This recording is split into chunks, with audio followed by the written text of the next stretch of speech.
Everyone and everything here are connected, using 5G-enabled CV2X, which stands for Cellular Vehicle-to-Everything.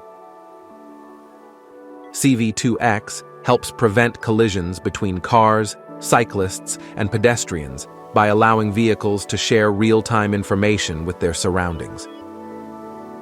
Vehicles with CV2X can sense nearby vehicles, cyclists, and pedestrians through cameras, radar, and LiDAR sensors. When a vehicle identifies a possible collision, it uses CV2X to send out warning messages containing its position, speed, and intended movements. Nearby vehicles, including cars, cyclists, and pedestrians, instantly receive these warning messages. This quick communication ensures that everyone knows about potential dangers. Drivers get alerts in their vehicles, while cyclists and pedestrians receive warnings on their smartphones or wearables.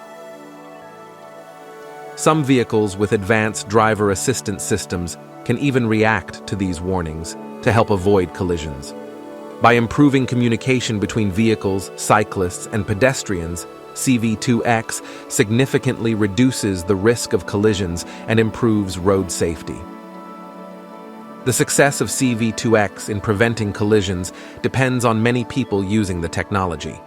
As this technology improves, both 5G and CV2X will become essential for safer roads.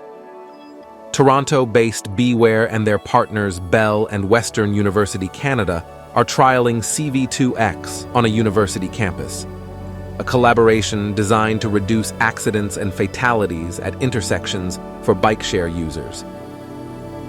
The GSMA Foundry is the home of mobile innovation, scaling exciting new technologies such as CV2X through short-term accelerator projects.